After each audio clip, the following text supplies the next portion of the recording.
everything spins. This is not a poetic statement, it is a literal fact about the nature of physical reality. Earth rotates on its axis, one full turn roughly every 24 hours. It orbits the Sun, one turn every 365.25 days.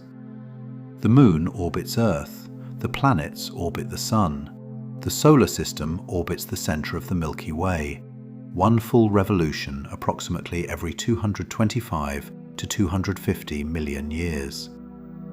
The Milky Way rotates as a disk. Other galaxies rotate. Distant quasars rotate.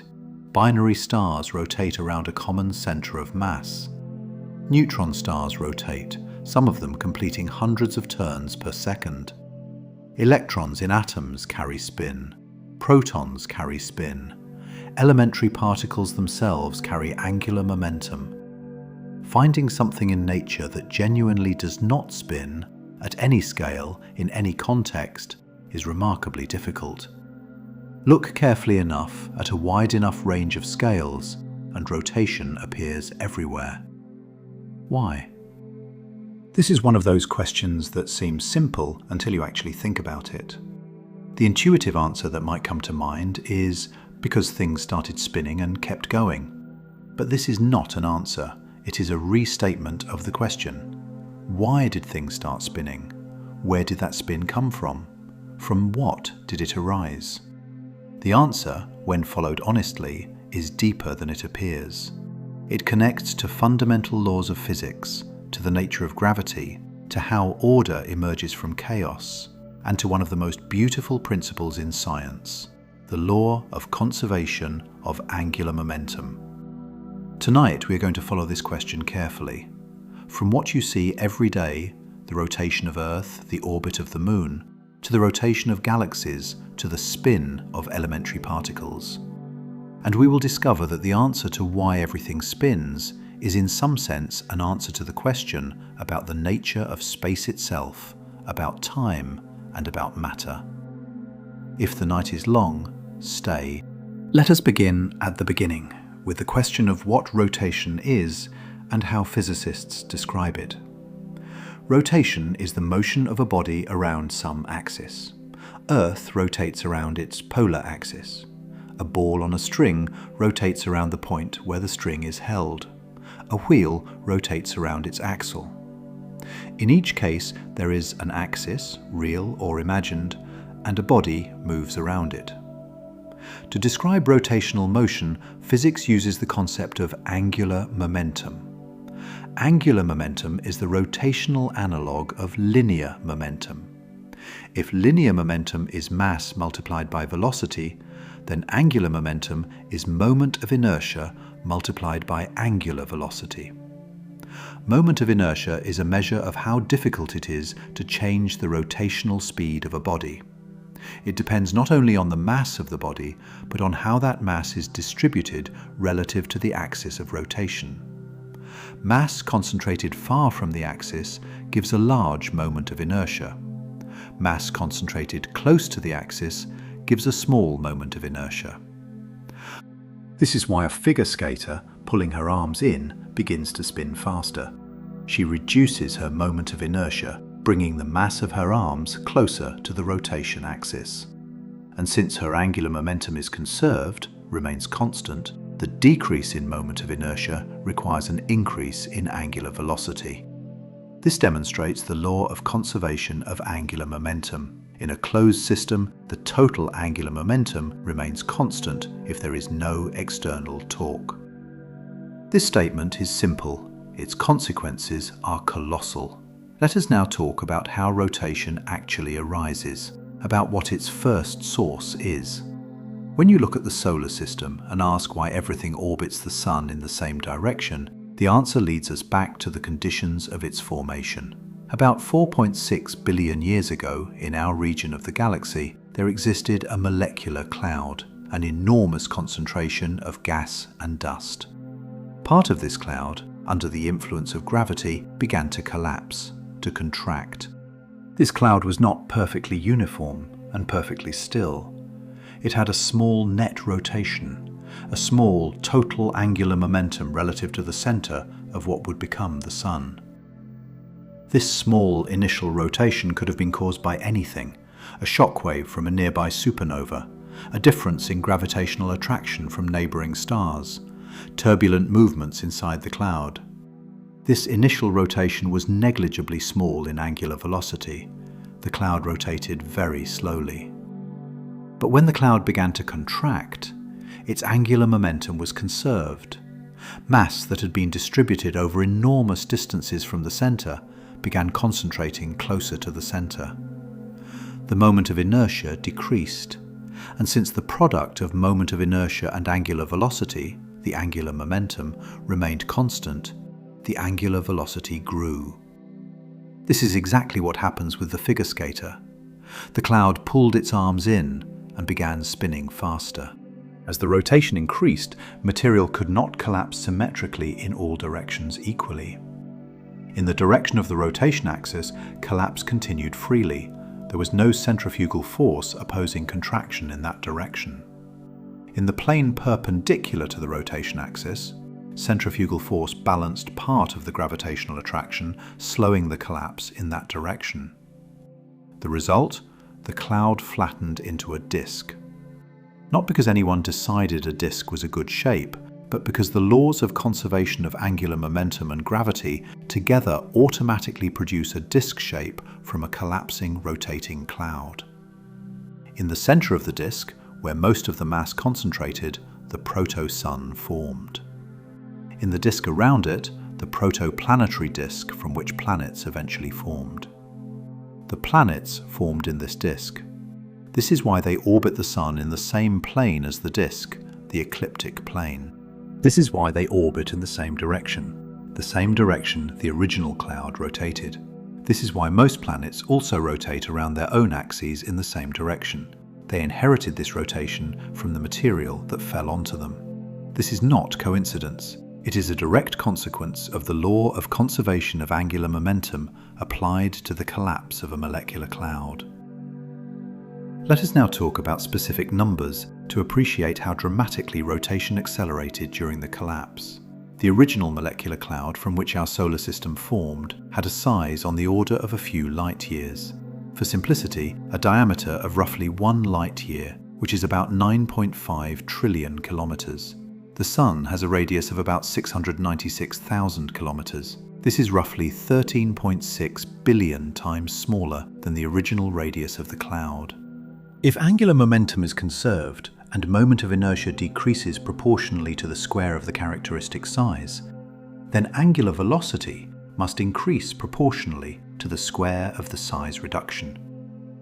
A size reduction by a factor of 13.6 billion, an increase in angular velocity proportional to the square of that number, by roughly 13.6 times 10 to the 9th power squared, which is on the order of 10 to the 20 times, 100 billion times faster. This is of course a rough estimate.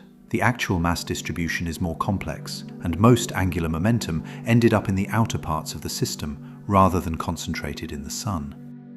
If all the angular momentum had remained in the Sun at its current size, it would rotate with a period on the order of fractions of a second. In reality, the Sun rotates in about 25 days at the equator, meaning most of the angular momentum was redistributed into the orbital motions of the planets. But the order of magnitude demonstrates the key point. A negligibly small initial rotation of an enormous cloud upon collapse to an object billions of times smaller becomes rapid rotation. Rotation is not created during the formation process. It is concentrated. This is a fundamental physical principle. Rotation was always present in the original cloud. Collapse only amplified it and made it visible. Let us now talk about why initial rotation of a cloud is almost inevitable. Why it is practically impossible for a molecular cloud to have zero angular momentum. In a galaxy, molecular clouds do not exist in isolation. They move. They move through the galaxy on their own, participate in orbital motion around the galactic center, interact with other clouds, experience gravitational attraction from other stellar systems and galactic structures. In such a dynamic environment, random motions of gas and dust inside a cloud will not be perfectly symmetric. If gas on one side of a cloud moves slightly faster than on the opposite side, a non-zero angular momentum already exists. If a shockwave from a neighboring supernova pushes part of the cloud tangentially, angular momentum is added. If the gravitational attraction of a passing stellar system creates a tidal deformation, this also adds angular momentum. The total direction and magnitude of this angular momentum is the result of the superposition of all these random influences. On average, over a large number of molecular clouds, angular momentum roughly averages to 0.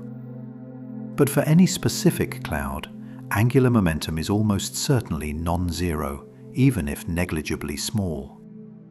This means that practically every molecular cloud that begins to collapse has non-zero initial rotation.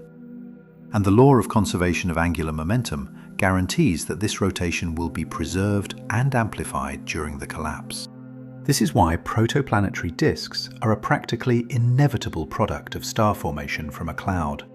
Not because nature loves disks, but because conservation of angular momentum during gravitational collapse in an environment with non-zero initial rotation automatically produces a disk. This is why, when we observe young stars through telescopes, we see them surrounded by protoplanetary disks. This is not an exception. This is the rule. This is physics. Let us now talk about what happens to rotation at the level of planets, about how planets acquire their rotation, and why it varies so substantially between different objects.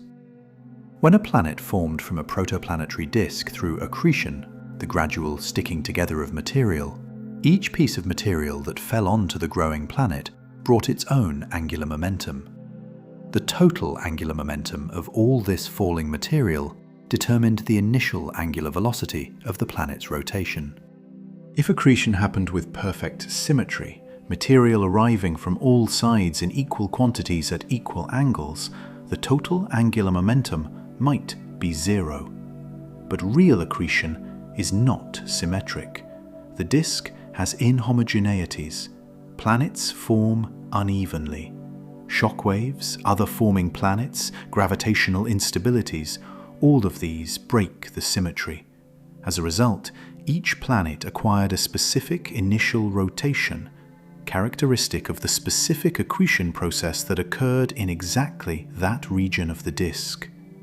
Earth rotates in about 24 hours, Mars about 24 hours 37 minutes, Jupiter about 10 hours, Saturn about 10 hours 33 minutes, Uranus about 17 hours 14 minutes, but the 98-degree axial tilt makes this rotation unusual.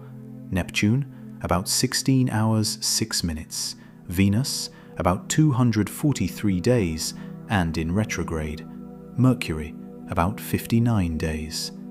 The variety is enormous. Why? The answer is not simply inheritance from the disk. Planets underwent collisions with other large bodies after their initial formation. Each large collision changed the angular momentum of a planet, adding it, removing it, changing the direction of the axis. Earth's axial tilt of 23.5 degrees is probably the result of a giant impact from a Mars-sized protoplanet into the early Earth. This collision not only tilted the axis, it blasted material that formed the Moon.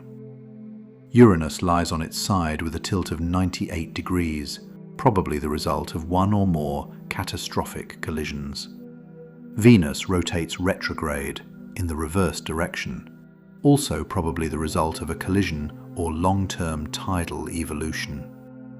So the current rotation of planets is a superposition of initial angular momentum acquired during accretion and changes introduced by subsequent collisions.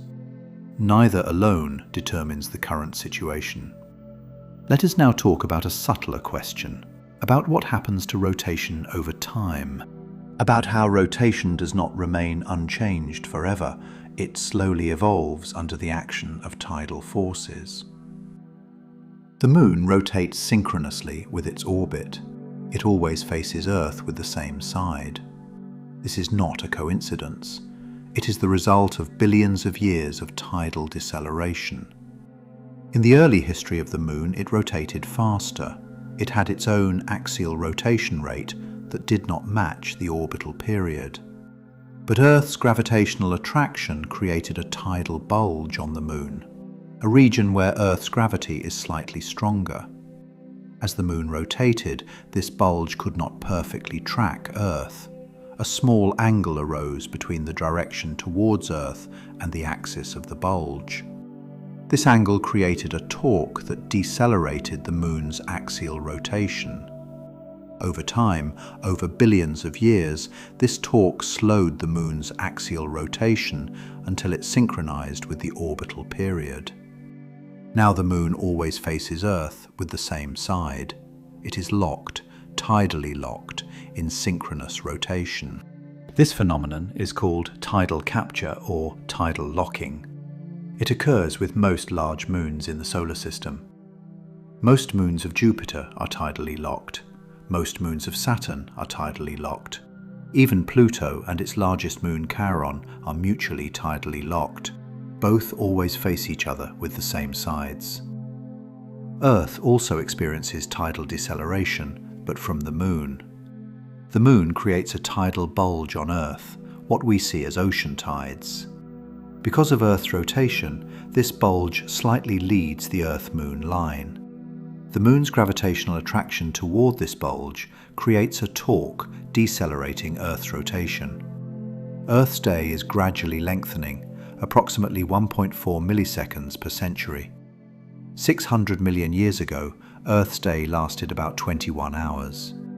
In the very distant future, in a few billion years, Earth may also become tidally locked to the Moon. But this loss of Earth's angular momentum does not mean its destruction. It is compensated by an increase in the orbital angular momentum of the Moon. The Moon is moving away from Earth, currently at about 3.8 centimeters per year. The total angular momentum of the Earth-Moon system is conserved, just redistributed between Earth's rotation and the Moon's orbital motion. The law of conservation of angular momentum is fulfilled, always. Let us now talk about rotation at the galactic scale, because this is where one of the most significant discoveries in the history of astrophysics arose. Our Milky Way is a spiral galaxy. It rotates. This is not individual stars moving randomly. It is organized rotation of a disk in which all stars orbit around the galactic center roughly in one plane and in one direction. The solar system orbits the center of the Milky Way at about 220 kilometers per second, about 792,000 kilometers per hour. The orbital period is about 225 to 250 million years. This is called the galactic year or cosmic year. During Earth's existence, it has completed about 20 galactic orbits. The rotation of the galaxy is a direct consequence of the same mechanism that produces rotation in stellar systems. The protogalactic cloud from which the Milky Way formed had initial angular momentum. During gravitational collapse of this cloud, angular momentum was conserved and concentrated. Gas and dust compressed into a disk perpendicular to the rotation axis. But when the rotation of galaxies was studied in detail in the 1970s, something astonishing emerged. Vera Rubin, an American astronomer, was measuring the rotation velocities of stars in spiral galaxies at different distances from the center. By Newton's laws of gravitation, the same laws describing the rotation of planets around the Sun, the velocity of an object in orbit should decrease with distance from the center of mass. This is why Neptune moves more slowly than Earth, and Earth more slowly than Mercury. For galaxies, the same was expected. Stars on the outer edges should move more slowly than stars near the center, since most of the visible mass of a galaxy is concentrated in the central bulge. Instead, Rubin found that rotation velocities of stars remained practically constant over a wide range of distances from the center. The galaxy rotates as if all the mass were distributed far more uniformly than is visible through telescopes. If the law of gravity is correct, and we have no reason to doubt it in other contexts, the only explanation for such flat rotation curves is the existence of additional, invisible mass. Distributed throughout the galaxy, not concentrated at the center, emitting no light. Dark matter. This discovery, from observing the rotation of galaxies, was one of the first and most compelling pieces of evidence for the existence of dark matter. The very rotation of galaxies, an apparently understandable phenomenon, turned out to be a window into one of the greatest mysteries of modern physics. Everything spins. And precisely in how galaxies spin, we discovered that 27% of the universe consists of something we cannot see and cannot identify. Let us now talk about rotation at the level of stars, about what happens when a star dies, and how rotation becomes one of the most extreme phenomena in the universe. When a massive star exhausts its nuclear fuel, it explodes as a supernova. The outer layers are expelled, the core collapses. If the core is sufficiently massive, it collapses into a black hole. If somewhat less massive, it collapses into a neutron star. A neutron star is an object about 20 to 30 kilometers in diameter, with a mass of 1 to 3 solar masses. All the mass of the former stellar core, in a volume smaller than a small city. During the core collapse, from a size roughly like Earth or larger to about 20 kilometers, the law of conservation of angular momentum operates again. The moment of inertia decreases colossally. The angular rotation velocity increases proportionally to the square of the radius reduction. Result: neutron stars rotate at dizzying speeds. Young neutron stars are observed as pulsars. They emit narrow beams of radio waves or X-rays. As the neutron star rotates, this beam sweeps the sky like a lighthouse beam. We receive regular pulses each time the beam is directed at us. The rotation period of young pulsars from fractions of a second to several seconds. At a period of 0.1 second, 10 rotations per second. An object more massive than the Sun and the size of a small city. But there are even more extreme objects, millisecond pulsars. Their rotation period is measured in milliseconds. The record holder, PSRJ 1748-2446 AD, rotates at 716 revolutions per second, 716 Hertz. Its equator moves at about 24% of the speed of light. These objects are spun up in binary systems, when a neutron star accretes matter from a companion star. The falling material carries angular momentum, and the neutron star gradually spins up to extreme speeds, 716 revolutions per second, an object several times the mass of the Sun, 20 to 30 kilometers in diameter, surface moving at a quarter of the speed of light, rotation taken to the limit. Let us now talk about the most puzzling aspect of rotation in physics, about the spin of elementary particles. Because here, rotation ceases to be something we can visually imagine and becomes a fundamental property of nature itself. In classical physics, rotation is the motion of a body around an axis. For this, you need spatial extent, something that can spin. The rotation of a point has no meaning in the classical sense. But in quantum mechanics, elementary particles, electrons, protons, neutrons, photons, quarks, and others, carry their own angular momentum called spin. This spin is not rotation in the classical sense. An electron is not a tiny spinning ball. Spin is an intrinsic property of a particle, as fundamental as its mass or charge. But spin behaves in many ways like angular momentum of rotation. It adds to orbital angular momentum in atoms. It is conserved in reactions. It creates a magnetic moment. This is why an electron is a small magnet. It is precisely the spins of electrons that determine the magnetic properties of atoms and materials. The value of spin for different particles is discrete and fixed. Electrons, protons, neutrons have spin 1/2. Photons have spin 1. Pions have spin 0. The graviton, the hypothetical carrier of gravity, must have spin 2. These numbers are fundamental characteristics of particle type, as characteristic as mass and charge. Any two electrons have exactly the same spin 1/2. This is not an approximation and not an average. It is an exact value. The most important division of particles in physics is precisely by spin. Particles with half integer spin, 1/2, 3/2, are called fermions. Particles with integer spin, 0, 1, 2, are called bosons. This division determines the fundamental behavior of ensembles of particles. Fermions obey the Pauli exclusion principle. Two fermions cannot be in the same quantum state simultaneously.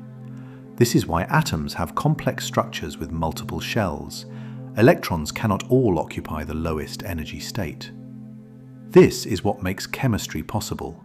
The diversity of atoms and their properties is determined by the structure of electron shells, which in turn is determined by the Pauli principle applied to fermions.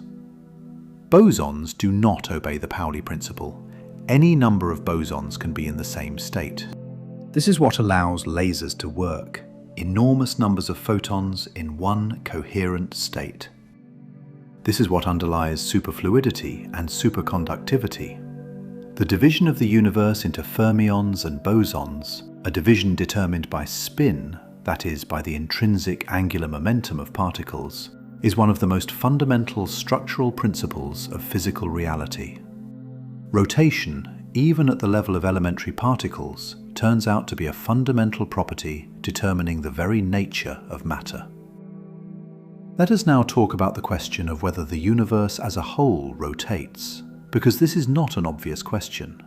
If everything in the universe rotates, individual objects, systems of objects, galaxies, galaxy clusters, it is reasonable to ask, what about the universe itself? Does it have angular momentum? Does it have a rotation axis? The standard cosmological model assumes the universe is isotropic. This means that at a sufficiently large scale, it looks the same in all directions. There is no preferred direction, there is no axis. If the universe were rotating, this would violate isotropy. The rotation axis would become a preferred direction. The universe would look different along this axis and perpendicular to it.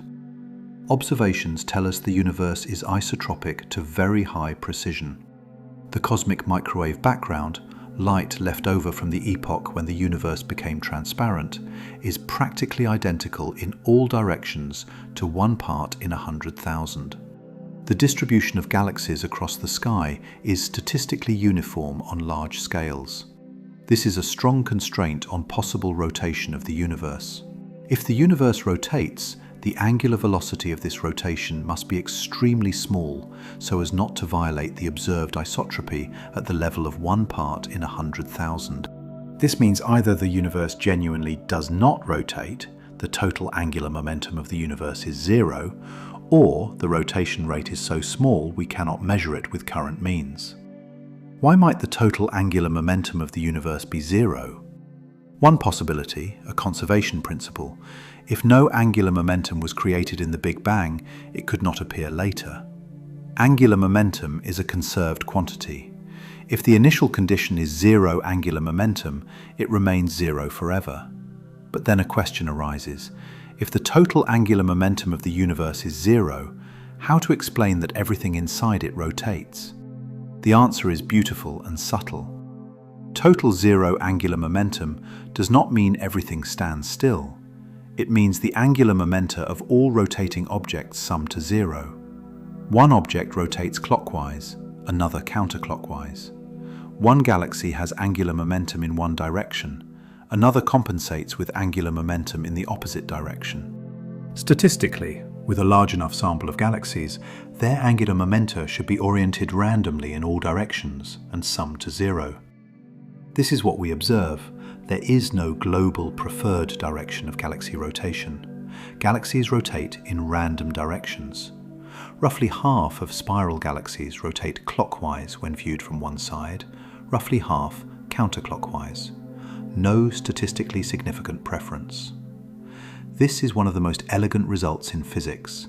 The universe has zero total angular momentum, and yet is full of rotating objects.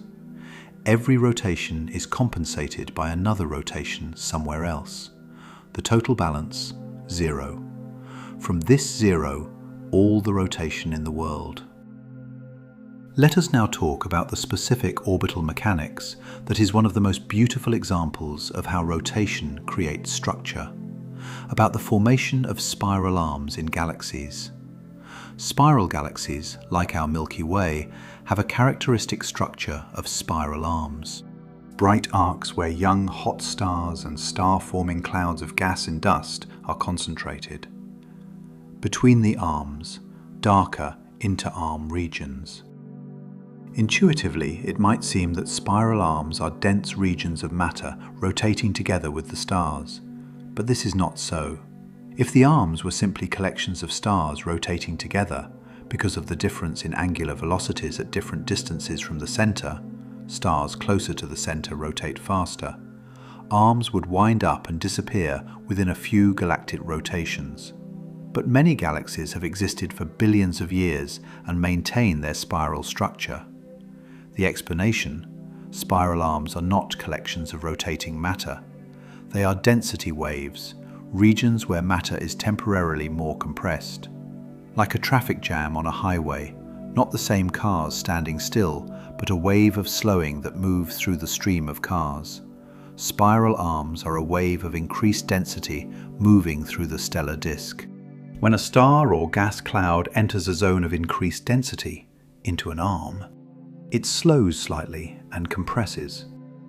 This compression can trigger star formation. Young hot stars form in the arm, and it is their light that makes the arm bright. After a few million years, these stars swim out of the arm, continuing their galactic orbit, and by then the bright young stars have died. Only long-lived dim stars remain, and the arm is illuminated by a new wave of star formation. This is not a static structure, it is a living wave. Where does this wave come from? From gravitational instabilities in the rotating disk. Differential rotation, different angular velocities at different distances from the center, creates specific dynamics that under certain conditions generates self-sustaining density waves. This theory, the density wave theory, was developed in the 1960s by C.C. Lin and Frank Hsu. It predicts that in rotating galactic disks under certain parameter ratios, stable density waves will arise. And these waves have a spiral shape because of differential rotation. The spiral arms of our galaxy are the rotating disk's response to its own gravitational instability. The beauty of the spiral is born from the rotation itself, not imposed from outside, arising from within the system. Let us now talk about rotation in the context of general relativity, about how the rotation of a massive body has a completely unexpected influence on the very structure of space-time around it. In Newtonian physics, gravity depends only on mass. The rotation of mass does not change its gravitational influence on surrounding objects. In Einstein's general theory of relativity, the situation is fundamentally different. Mass curves space-time. But, and this is the key, a rotating mass not only curves space-time, it also twists it. Like a solid object immersed in a viscous fluid when rotating creates a vortex in the fluid around it, a rotating massive body creates a vortex in the very fabric of space-time. This phenomenon is called frame dragging, or the lens-Thirring effect. It was predicted in 1918 by Austrian physicists Joseph Lenz and Hans Thirring, shortly after the publication of the general theory of relativity. For the rotating Earth, this effect is negligibly small. Space-time twists slightly around our planet, but measuring it is extremely difficult. Nevertheless, in 2004 to 2011, this was measured using the Gravity Probe B satellite mission, a specially designed satellite with gyroscopes of extraordinary precision. The results confirmed the prediction of the theory of relativity to about 19% precision. For a rotating black hole, the Kerr black hole in theoretical terminology, this twisting of spacetime is so extreme that near the event horizon all matter is forced to rotate in the same direction as the black hole. You cannot remain stationary relative to distant stars. Spacetime itself rotates and drags everything within it. This region is called the ergosphere. Around a sufficiently fast rotating black hole, there exists a region, outside the event horizon, where spacetime rotates so fast that from the perspective of a distant observer, any object in this region rotates along with the black hole. Stopping is impossible. Space itself is moving. Roger Penrose showed in 1969 that energy can theoretically be extracted from the ergosphere by having a particle split in the ergosphere so that one part falls into the black hole and the other emerges with more energy than the original total. This energy is extracted from the rotational kinetic energy of the black hole itself. The black hole slows its rotation slightly. The Penrose process, a mechanism for extracting energy from the rotation of spacetime itself. Rotation is not just a property of objects. At the level of general relativity, rotation is a property of the geometry of spacetime itself. Let us now talk about the origin of rotation in the context of the Big Bang, about the initial state of the universe and what may have determined the character of rotation from the very beginning. The standard Big Bang model describes the initial moments of the universe as a state of extremely hot, dense plasma, uniformly distributed, hot, rapidly expanding. In this standard picture, there is no preferred axis, no initial rotation. But where then did local rotations come from, the angular momenta of individual objects we observe? The answer lies in quantum fluctuations. In the very early universe, in the first moments after the Big Bang, quantum fluctuations created tiny, random inhomogeneities in the energy distribution. These inhomogeneities were random, with equal probability at any location and in any direction. These quantum fluctuations are the seeds from which all large-scale structures in the universe grew. A slightly denser region attracted matter gravitationally, grew into a proto-galaxy. A slightly less dense region grew into a void. But neighbouring dense regions interacted gravitationally. One region falls slightly faster towards another from one side than from another. A tidal deformation arises. This tidal deformation is not symmetric, because the rotation of one region creates a tidal influence on another at a certain angle. This mechanism, tidal interaction between forming protogalactic regions, is called tidal torque theory. According to it, the angular momenta of galaxies arose from quantum fluctuations in the early universe, amplified by inflation, and then transformed into classical angular momenta through tidal interactions. This means that the rotation of galaxies has a quantum origin. The tiniest fluctuations in energy density in the first moments of the universe, fluctuations of quantum mechanical origin, became, after billions of years, the rotation of galaxies. Quantum mechanics generated classical rotation through tidal interactions. This is one of the most remarkable connections in physics, from the uncertainty of the Heisenberg principle in the first moments of the universe to the spiral arms of the Milky Way after 13.8 billion years. Let us now talk about something more immediate, about how rotation manifests in phenomena observable right now. The precession of Earth's axis. Earth rotates around its axis. But the axis does not remain invariably pointed at one point in the sky. Under the influence of gravitational attraction from the Moon and Sun on Earth's equatorial bulge, Earth's axis slowly precesses, describes a cone. The period of this precession is about 25,772 years. This is called the Great Year or Platonic Year. As a result of precession, the vernal equinox point, the point where the ecliptic crosses the celestial equator, slowly moves along the ecliptic. A full revolution in 25,772 years. This is why the pole star changes over time. Currently, the star nearest the north celestial pole is Polaris, Alpha Ursae Minoris. About 3,000 years ago, the North Pole was Thuban in the constellation Draco. About 12,000 years ago, Vega in the constellation Lyra. In 14,000 years, it will be Vega again. Earth's precession influences climate through what are called Milankovitch cycles. Precession, nutation, variation in axial tilt from 22.1 to 24.5 degrees with a period of about 41,000 years. Variation in orbital eccentricity. All these periodic changes determine how solar radiation is distributed over seasons and latitudes. Precisely these Milankovitch cycles are the primary mechanism for triggering ice ages on Earth. Ice ages, a consequence of precession. Precession, a consequence of rotation. Let us now talk about something that is one of the most practically significant manifestations of rotation in your own body right now. Right now, you are moving at about 465 meters per second, 1,674 kilometers per hour, because of Earth's rotation, if you are near the equator. At 55 degrees north latitude, about 267 meters per second. You do not feel this motion because the atmosphere, buildings, trees, everything around you moves at the same speed. You are also moving at about 29.8 kilometers per second because of Earth's orbital motion around the Sun, and about 220 kilometers per second together with the solar system around the galactic center, and about 630 kilometers per second together with the local group relative to the cosmic microwave background.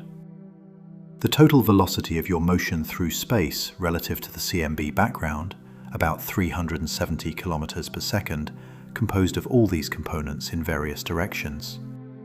You are never at rest.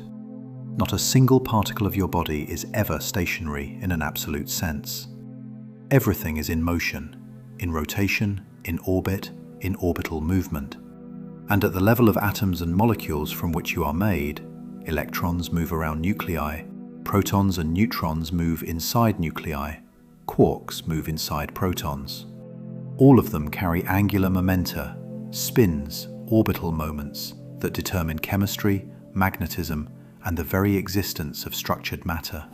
You are a rotating object moving through space in a rotating system, inside a rotating galaxy, in an expanding universe with zero total angular momentum. This is not poetry.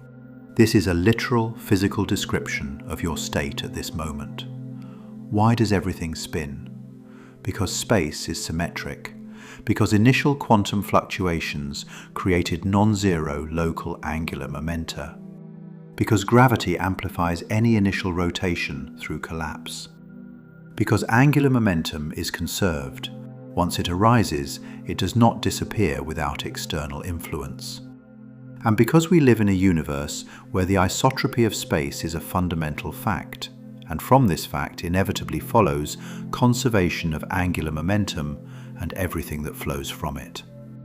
Everything spins because space is the same in all directions. From this symmetry, everything else. Let us talk about something that connects the rotation of the universe to one of the deepest questions in modern physics, about whether the universe itself has a preferred handedness, and what rotation tells us about this. When we say everything spins, we mean rotation exists everywhere. But rotation has a direction, clockwise or counterclockwise depending on your perspective, left-handed or right-handed. This raises a subtle question. Is the universe symmetric with respect to the two possible senses of rotation? Is there a cosmic preference for one direction of spin? In everyday physics, most laws appear symmetric with respect to spatial reflection, what physicists call parity. A process that is physically possible should have its mirror image also be physically possible. Left and right are equivalent. This intuition was shattered in 1956 when Chen-Xiang Wu and her collaborators demonstrated experimentally that the weak nuclear force, one of the four fundamental forces of nature, violates parity. In certain radioactive decays, the emitted electrons preferentially fly in the direction opposite to the nuclear spin. If you looked at this process in a mirror, you would see electrons preferentially flying in the same direction as the spin, a behavior that does not occur in reality. The mirror image is physically different from the original. This parity violation in the weak force, called P violation, was a revolutionary discovery. It earned Tsung-Dao Li and Chen-Ning Yang the Nobel Prize in Physics in 1957 for having theoretically predicted this possibility. What does this have to do with rotation? Spin, the intrinsic angular momentum of particles, is the most direct physical embodiment of rotational direction at the quantum level. When the weak force preferentially interacts with particles of one spin orientation, left-handed particles in the standard terminology, it is literally choosing one sense of rotation over the other. The universe at the level of its fundamental forces is not symmetric with respect to the reversal of rotation direction. This asymmetry has profound implications. It means that in a hypothetical mirror universe, a universe where all spatial coordinates are reflected, the laws of physics would be different. The weak force in a mirror universe would interact with right-handed particles preferentially. Such a mirror universe would be physically distinguishable from ours. The asymmetry of the weak force with respect to parity is intimately connected to the asymmetry between matter and antimatter in the universe, which itself is one of the deepest open questions in cosmology. The universe we observe is made almost entirely of matter rather than antimatter. This asymmetry, if the Big Bang produced matter and antimatter in equal amounts, requires some physical process that preferentially produces or preserves matter over antimatter. The violation of parity by the weak force is one ingredient in generating this matter-antimatter asymmetry. Combined with violation of CP symmetry, the combined symmetry of charge conjugation and parity, the weak force provides a mechanism for tilting the cosmic balance toward matter. In this sense, the universe's preference for matter over antimatter is connected to the universe's asymmetry with respect to rotational direction. The handedness of spin, the distinction between left-handed and right-handed rotation at the quantum level, is not a neutral property. It is physically meaningful in a way that the classical laws of mechanics did not hint at. Everything spins, but the universe has a preferred handedness to that spin. Let us now talk about one of the most beautiful applications of rotation in modern experimental physics, about ring laser gyroscopes, and about how the rotation of the Earth is now routinely measured to extraordinary precision using the wave properties of light. A ring laser gyroscope is a device in which laser light travels in two directions around a closed path, a ring. If the ring is rotating, if the device is rotating, the two laser beams traveling in opposite directions around the ring experience slightly different path lengths because the ring is moving under them while they travel. This path length difference manifests as a phase shift between the two beams, producing an interference pattern. The phase shift is proportional to the rotation rate. By measuring the interference pattern with extraordinary precision, the rotation rate of the device, and therefore of whatever the device is attached to, can be determined. The principle is called the Sagnac effect, named after French physicist Georges Sagnac, who demonstrated it in 1913. It is a purely relativistic effect. It exists because light travels at a fixed speed relative to inertial space, not relative to the rotating device. Modern ring laser gyroscopes are instruments of extraordinary sensitivity. The Gross ring in Germany, a square ring laser with sides of 4 meters, is capable of measuring rotation rates of about 10 to the minus 11 radians per second. This is sensitive enough to measure not just Earth's daily rotation, but tiny variations in Earth's rotation rate caused by atmospheric loading, ocean tides, seismic events, and the interaction between Earth's fluid core and its solid mantle. Ring laser gyroscopes have become essential instruments in geodesy, the science of measuring Earth's shape and rotation, and they are now routinely used to monitor the tiny variations in Earth's length of day with millisecond precision. These variations arise from the redistribution of angular momentum between Earth's atmosphere, oceans, and solid interior. The same principle is used in the fiber optic gyroscopes found in the inertial navigation systems of aircraft and ships, devices that track orientation and position without external reference by integrating the measured rotation rate. Every commercial aircraft in flight right now is monitoring its rotation using the Sagnac effect. Rotation, measured through the phase shift of laser beams, is how we navigate. Let us now talk about something that is perhaps the most directly observable demonstration of conservation of angular momentum in everyday life, about gyroscopes and why spinning objects resist changes in orientation. A spinning gyroscope tends to maintain its orientation in space. When you try to change the direction of its spin axis by applying a force, by tilting it, the gyroscope responds not by turning in the direction you push, but by turning perpendicular to the applied force. This is called gyroscopic precession. This behavior is a direct consequence of the law of conservation of angular momentum.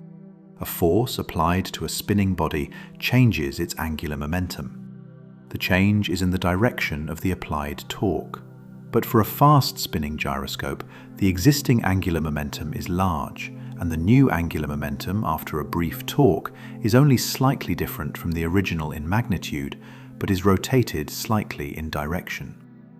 This rotation of the angular momentum vector is what produces precession.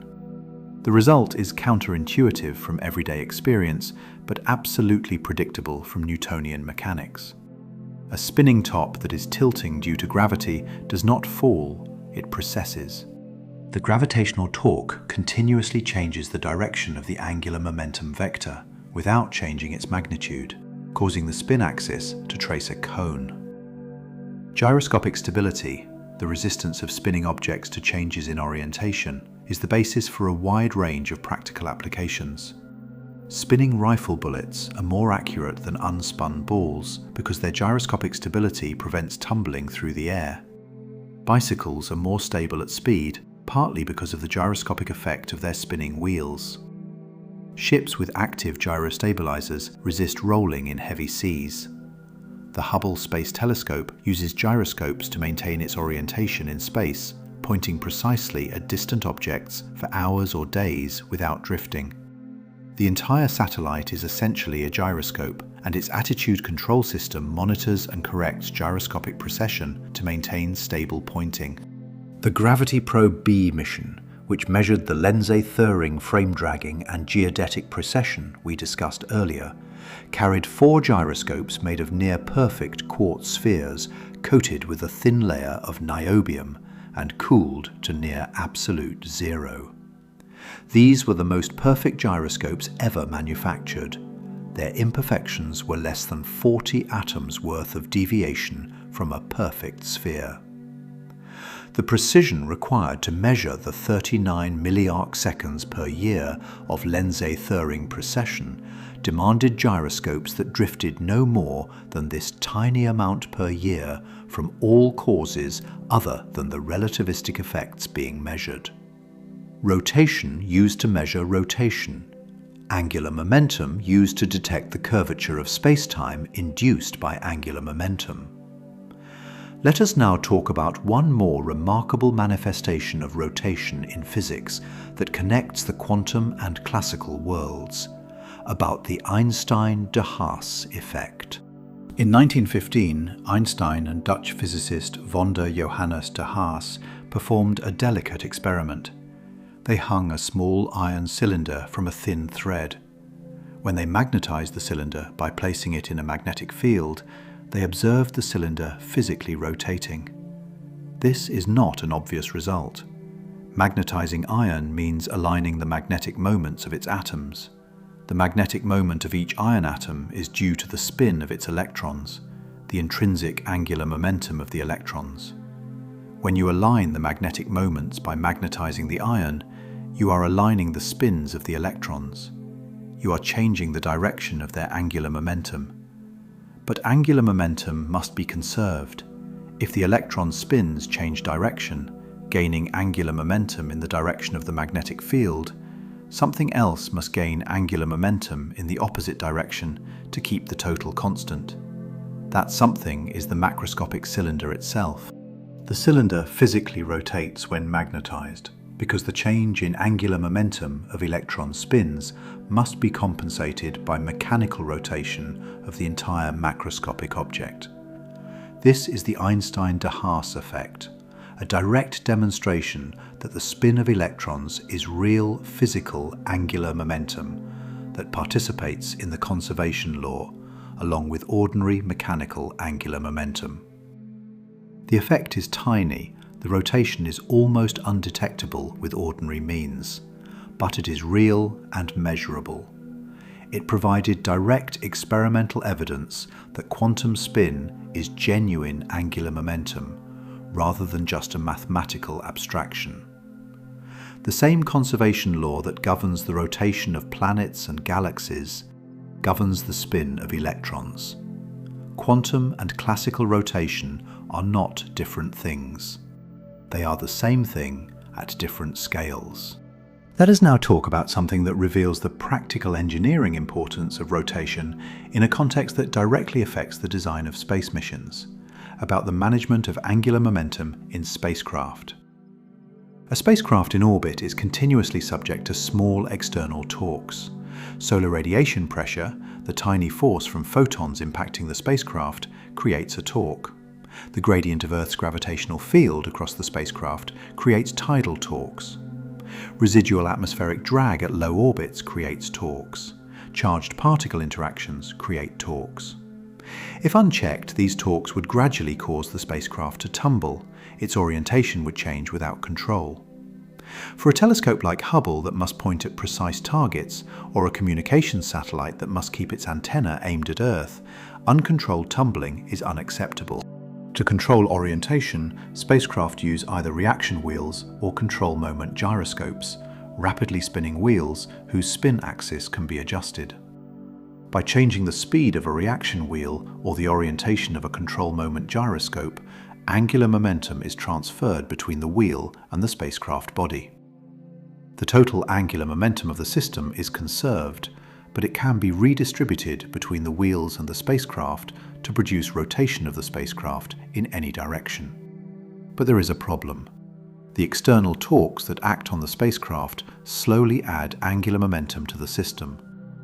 The reaction wheels must spin faster and faster to compensate. Eventually they reach their maximum speed and can no longer absorb more angular momentum. This is called wheel saturation. To prevent saturation, spacecraft periodically desaturate their wheels. They use small thrusters or magnetic torquers to dump the excess angular momentum overboard. The angular momentum is transferred to the expelled propellant or to interactions with Earth's magnetic field. The management of angular momentum, the careful tracking of how much is in the wheels, how much is being added by external torques, how much is being dumped, is a continuous engineering task for any controlled spacecraft in orbit. This is Newton's laws and conservation of angular momentum applied to a very practical engineering problem. The same law that explains why the galaxy is a disk explains why a satellite needs attitude control. The same law that describes a spinning ice skater describes how the orientation of the International Space Station is maintained. Let us now talk about rotation in the context of one of the most actively developed areas of quantum technology, about quantum computing based on spin. A conventional computer stores information as bits, binary values of 0 or 1. These are implemented in physical systems as two distinct states: current flowing or not, voltage high or low, capacitor charged or not. A quantum computer stores information as qubits, quantum bits. A qubit can be in a superposition of 0 and 1 simultaneously. It is not simply one or the other until measured.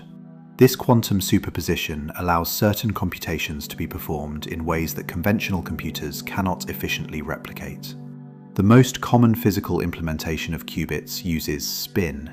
The spin of an electron or an atomic nucleus has two possible states along any axis: spin up and spin down.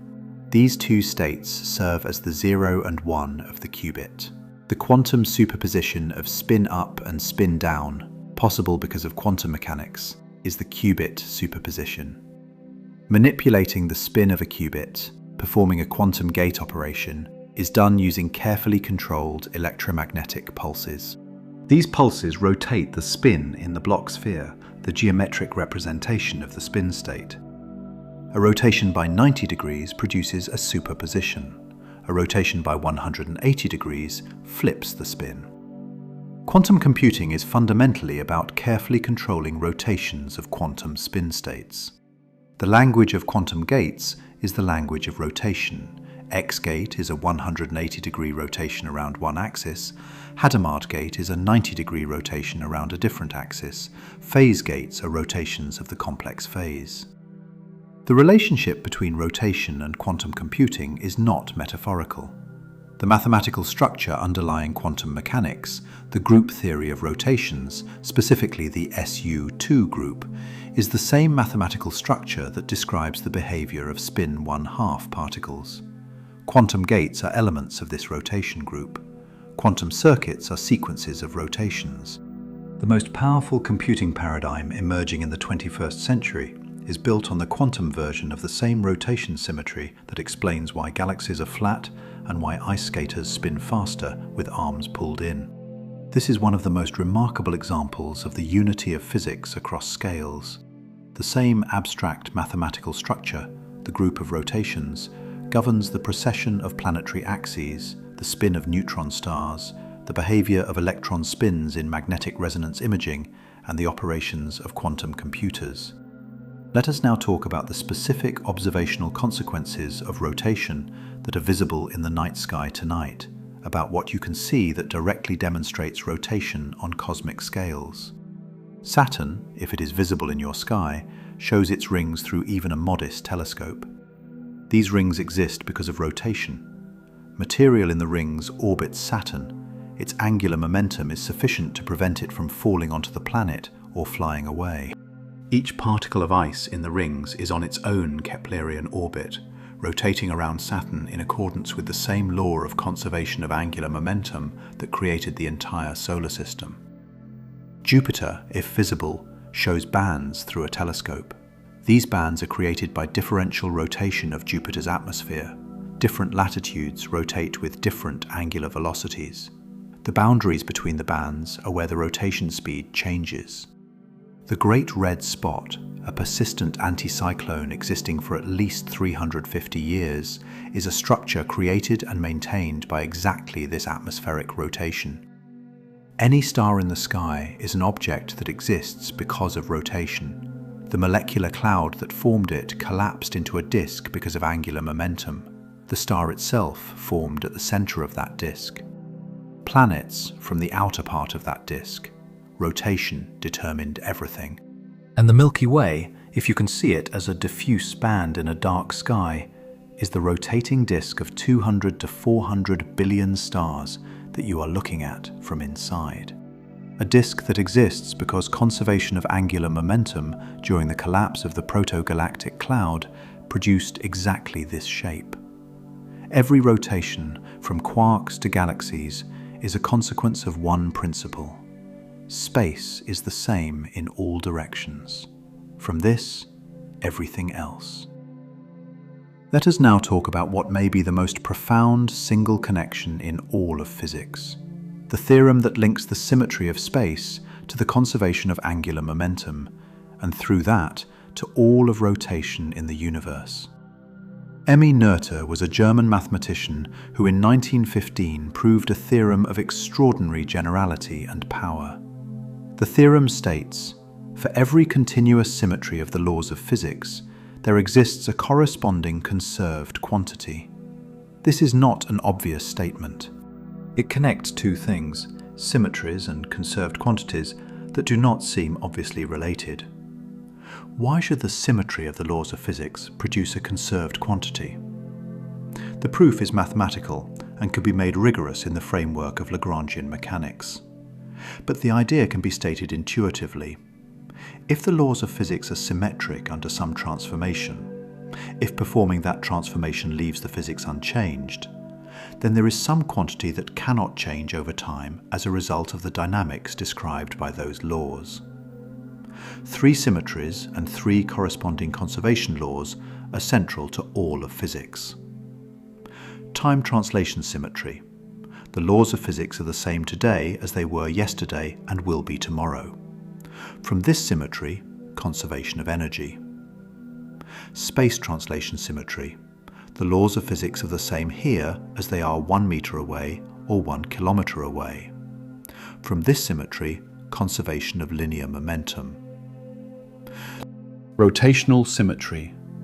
The laws of physics are the same regardless of what direction you face. Space is isotropic, the same in all directions. From this symmetry, conservation of angular momentum.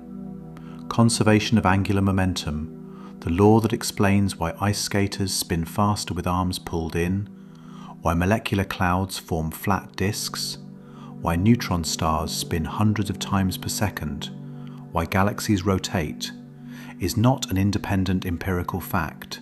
It is a theorem. It follows inevitably from the isotropy of space. If space were not the same in all directions, if there was some preferred axis or preferred direction, angular momentum would not be conserved. Rotation would behave differently. The universe would look fundamentally different. We have tested the isotropy of space to extraordinary precision. Measurements of the speed of light in different directions, precision spectroscopy of atomic transitions in different orientations, analysis of the cosmic microwave background, all are consistent with isotropy at the level of 1 part in 10 to the 21st power or better. Space is isotropic. Therefore, angular momentum is conserved. Therefore, initial rotations are preserved and amplified by gravitational collapse. Therefore, planets orbit in disks. Therefore, galaxies are flat. Therefore, neutron stars spin at 716 revolutions per second. Therefore, day and night exist.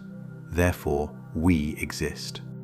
This chain, from the isotropy of space through Noether's theorem, through conservation of angular momentum, through the formation of planetary systems, through the conditions that allow life, is one of the most profound chains of reasoning in all of science. The rotation of everything is not an accident. It is not a coincidence. It is a theorem. It follows from the fact that space has no preferred direction. And this fact, the isotropy of space, is something we could, in principle, imagine being otherwise. The universe could have been anisotropic. Some theories of quantum gravity or string theory involve models where this symmetry is broken at some fundamental level. In our observable universe, it is not. Space is isotropic, and from this, everything rotates. Let us now talk about what this understanding of rotation means for the question of whether life elsewhere in the universe is likely to have arisen under similar conditions to those on Earth. The conditions that make Earth habitable are connected to rotation in multiple ways we have traced through this discussion. Earth's 24-hour rotation gives the day-night cycle that drives atmospheric and oceanic circulation. Earth's rotation maintains the geodynamo that generates the magnetic field that protects the atmosphere from solar wind. Earth's axial tilt, set by a specific large impact, gives seasons that drive biodiversity. The Moon, formed in another specific large impact, stabilizes the axial tilt and drives tidal rhythms that may have been important for the origin of life. Each of these connections runs through the specific rotation state of Earth. A different rotation rate, a different axial tilt, no moon, a different impact history, any of these could have produced a planet less favorable for the specific form of life that actually arose on Earth. But the fundamental underlying connection that rotation arises from angular momentum, that angular momentum is conserved because space is isotropic, that the same physics operates everywhere in the universe. This is universal. Around any star with a protoplanetary disk, the same conservation of angular momentum produces rotating planets. Those planets have rotation states, some more favorable for life than others. The specific states depend on the specific chaotic impact histories of each system. The universe is full of rotating planets. Some small fraction of them will have the specific combination of rotation rate, axial tilt, magnetic field, and orbital configuration that makes them habitable for complex life. We do not know how small that fraction is. Understanding what makes Earth's rotation state favorable for life requires understanding what alternative rotation states lead to, like Venus, like Uranus, like tidally locked planets in their stars' habitable zones. This is why the science of rotation, at every scale from quantum spins to galactic disks, is not merely abstract. It is connected to the deepest questions about why the universe has the specific form it does, and why we exist to ask the question. Everything spins because space is symmetric. We spin because everything spins. We can ask why because we spin. The question contains its own answer. The measurement of time requires something that repeats, a periodic process, something that returns to the same state over and over at regular intervals. For most of human history, the most reliable periodic processes available were rotational: the rotation of Earth on its axis giving the day, the orbit of Earth around the Sun giving the year, the orbit of the Moon around Earth giving the month. These are the original clocks of human civilization. Before mechanical clocks, before atomic clocks, before any manufactured timekeeping device, the rotation of the Earth was the clock. The sundial measures the rotation of Earth. The calendar measures the orbital motion of Earth around the Sun. The precision of these astronomical clocks turns out to be finite. Earth's rotation is not perfectly constant. It slows and accelerates slightly as angular momentum is exchanged between the atmosphere, oceans, solid mantle, and fluid core. The length of a day varies by milliseconds on seasonal and irregular timescales. The tidal deceleration from the Moon lengthens the day by 1.4 milliseconds per century on average. Over geological time, the day has been significantly shorter and will become longer still. The recognition that Earth's rotation is not a perfect clock was a major intellectual development of the 20th century. In the 1950s and 1960s, atomic clocks, which count the frequency of electromagnetic radiation emitted during transitions between specific energy levels in atoms, were found to be significantly more stable than the astronomical timescales based on Earth's rotation. In 1967, the definition of the second was changed. It is no longer defined as a fraction of the day. It is defined as 9,192,631,770 oscillations of the radiation corresponding to the transition between two hyperfine energy levels of the cesium-133 atom.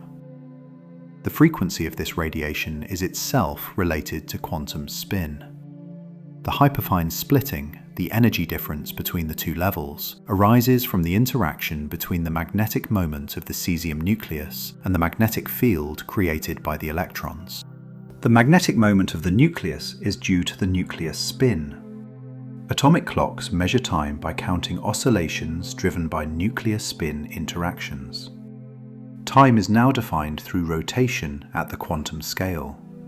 Meanwhile, Earth's rotation is now tracked against atomic time by international timekeeping agencies.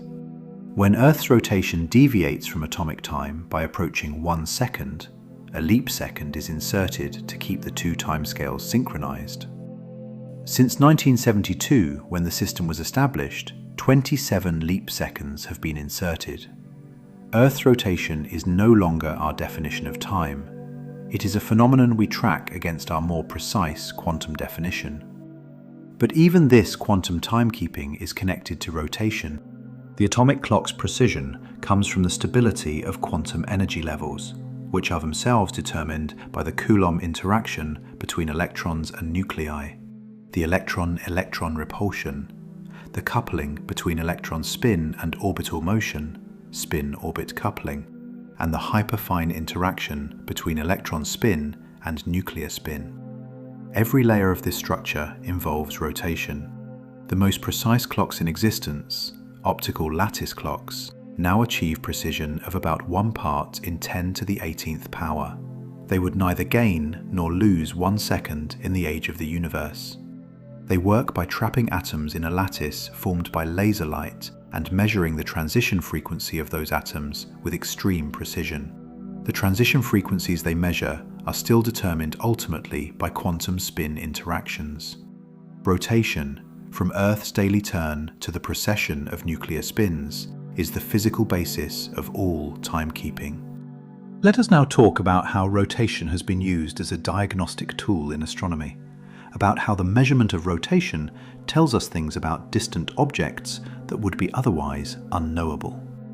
The Doppler effect, the shift in frequency of waves emitted by a moving source, is the fundamental tool for measuring velocities in astronomy. When an object moves towards us, its light is shifted to shorter wavelengths, blue shift. When it moves away, the light shifts to longer wavelengths, red shift. For a rotating object viewed with the disk edge on to our line of sight, one side is approaching and one side is receding. The approaching side's spectral lines are blue shifted. The receding sides are red shifted. By measuring the width of spectral lines in the integrated light of a rotating galaxy, star, or other object, the rotational velocity can be determined. This technique, spectroscopic measurement of rotation, has been one of the most productive methods in observational astronomy. It was used to measure the rotation of the Sun, which rotates differentially faster at the equator, about 25 days, than at the poles, about 35 days. This differential rotation is responsible for stretching and amplifying the Sun's magnetic field, which is the origin of sunspot activity, solar flares, and the 11-year solar activity cycle. Understanding solar rotation was essential for understanding solar magnetic activity. It was used to measure the rotation of galaxies, producing the flat rotation curves that revealed dark matter. Every galaxy whose rotation was measured spectroscopically showed the same flat curve indicating dark matter.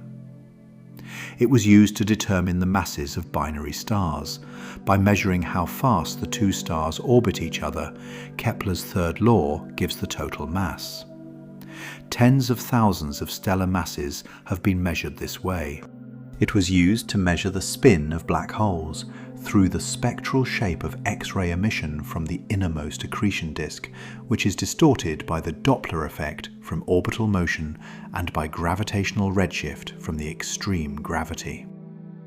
The location of the innermost stable orbit depends on the black hole's spin parameter, and the X-ray spectrum encodes information about this location. It was used to detect the first exoplanets through the radial velocity method, measuring the tiny wobble of a star caused by an orbiting planet. This technique depends on detecting Doppler shifts of stellar spectral lines at the level of meters per second. Planets are discovered by measuring the slight rotation of their host star around the center of mass of the star-planet system. Rotation as diagnostic. Rotation as the language in which astronomical objects reveal their properties. Let us now talk about something that demonstrates the extraordinary range of scales at which rotation is physically important, about the role of rotation in the formation of jets from active galactic nuclei, which are among the most energetic phenomena in the universe. At the centers of some galaxies, including our own Milky Way, though currently in a quiet state, sit supermassive black holes. When these black holes are actively accreting matter, they release enormous energy, as radiation, as outflows of gas, and sometimes as highly collimated jets of plasma extending for millions of light years. The jets are one of the most dramatic manifestations of rotation in the universe. They are powered by the rotation of the black hole. The Blandford-Znaiec mechanism, the theoretical process by which jets are launched, extracts energy from the spin of the black hole through its interaction with the magnetic field of the surrounding accretion disk. As the rotating black hole drags the space-time around it, the lens-Thirring frame dragging, magnetic field lines threading the ergosphere are twisted. This twisting accelerates plasma along the rotation axis, launching the jet at relativistic speeds. The jet direction is set by the rotation axis of the black hole. If the black hole's spin axis changes, the jet direction changes. Evidence of jet direction changes over time, producing S-shaped or Z-shaped morphology in radio galaxies, has been observed and is interpreted as evidence of black hole spin precession. The energy source for the most powerful jets is the rotational kinetic energy of a supermassive black hole. This energy was deposited in the black hole through billions of years of accretion, itself a rotational process, since the accreting material carries angular momentum from its original orbits. Rotation deposited over billions of years, converted into jets extending from millions of light years, influencing the formation of stars across entire galaxy clusters.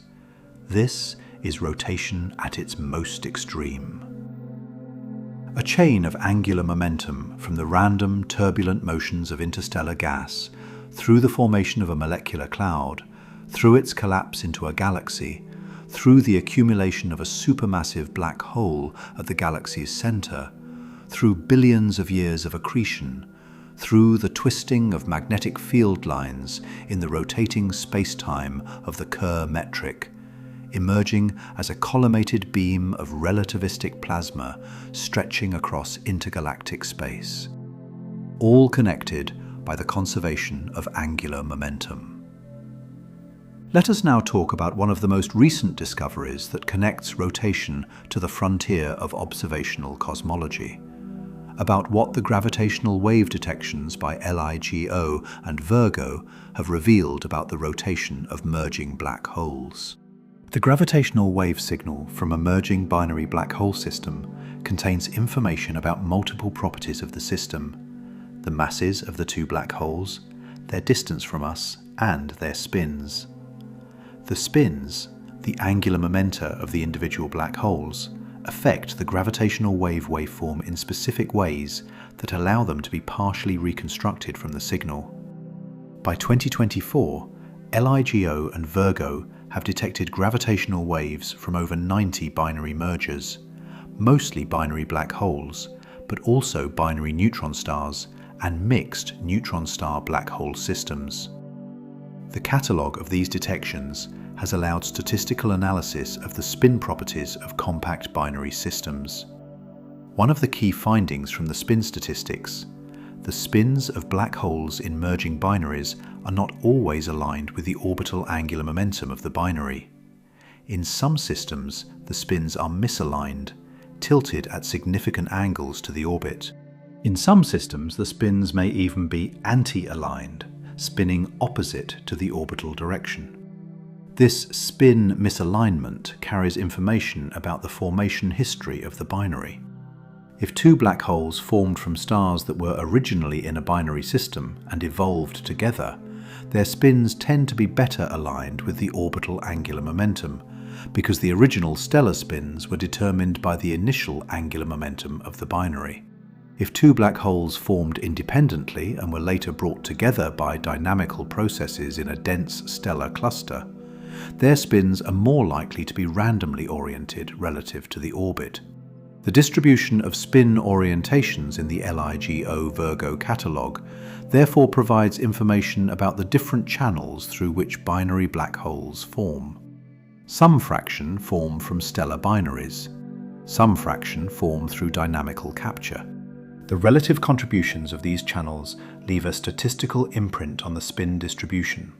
This is rotation. the spin of individual black holes used as a forensic tool to understand the formation history of the most extreme objects in the universe. Let us now talk about something that illuminates the connection between rotation and the structure of matter itself, about crystallography and how the rotational symmetry of crystals determines their physical properties. A crystal is a material in which atoms are arranged in a regular repeating pattern, a lattice. The lattice has specific symmetries. Among the most important of these are rotational symmetries. Some crystals look the same after a rotation by 60 degrees, six-fold symmetry. Some after 90 degrees, four-fold. Some after 120 degrees, threefold. Some only after a full 360 degrees, no rotational symmetry beyond identity. The rotational symmetry of a crystal determines an enormous range of its physical properties. The way sound travels through it, which determines its mechanical strength and how it deforms under stress, the way light is refracted and reflected, which determines its optical properties and why some crystals are birefringent, the way electricity is conducted, which determines whether the material is a metal, semiconductor, or insulator, the way it responds to magnetic fields. One of the most remarkable results of crystallography is that only certain rotational symmetries are allowed in a periodic crystal. Specifically, only twofold, threefold, fourfold, and sixfold rotational symmetries are compatible with a regular repeating lattice that tiles space without gaps. Fivefold symmetry, rotation by 72 degrees, is incompatible with such a lattice. This was considered a mathematical theorem with no exceptions until 1982, when Dan Shechtman discovered a material, now called a quasi-crystal, that showed sharp diffraction peaks in a fivefold symmetric pattern.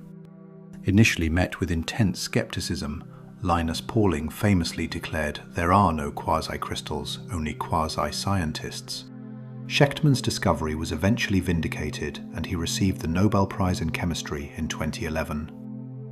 Quasicrystals have a long-range, ordered structure that is not periodic but is nonetheless highly ordered, related to the mathematics of Penrose tilings. Their diffraction patterns show fivefold symmetry because the underlying mathematical structure does, even though no periodic lattice with fivefold symmetry is possible. The study of rotational symmetries in crystals and quasicrystals is a window into the deep connection between symmetry, geometry, and physical properties. The specific rotational symmetries allowed or forbidden in different materials determine their hardness, their conductivity, their optical properties, essentially all of their practical usefulness. Rotation at the atomic scale determines the macroscopic properties of materials. Let us now talk about the phenomenon of spin waves in magnetic materials, about how the quantum spin of electrons can propagate through a material as a collective excitation, carrying angular momentum without carrying charge. In a ferromagnetic material, a material like iron or nickel that can be permanently magnetized, the electron spins are spontaneously aligned. The magnetic moments of billions of electrons all point in the same direction, producing a macroscopic magnetic field. This aligned state is not perfectly static. If one spin is slightly tilted from the alignment direction, the magnetic coupling between neighboring spins causes the tilt to propagate from one spin to the next. The tilt moves through the material like a wave, a spin wave, or in the language of quantized excitations, a magnon. Spin waves can carry energy and angular momentum across a material without any actual movement of electrons, and therefore without any electrical resistance. This is the phenomenon of spin wave spintronics, the control of information using spin waves rather than electrical currents. The interest in spin waves for practical applications comes from several advantages. Because spin waves carry no charge, they do not cause Joule heating, the energy dissipation that makes conventional electronics warm. Information encoded in spin waves can in principle be processed and transmitted with far less energy dissipation than conventional electronic signals. Experimental demonstrations of spin-wave logic gates, devices that can perform logical operations on spin-wave inputs, have been achieved in laboratory settings.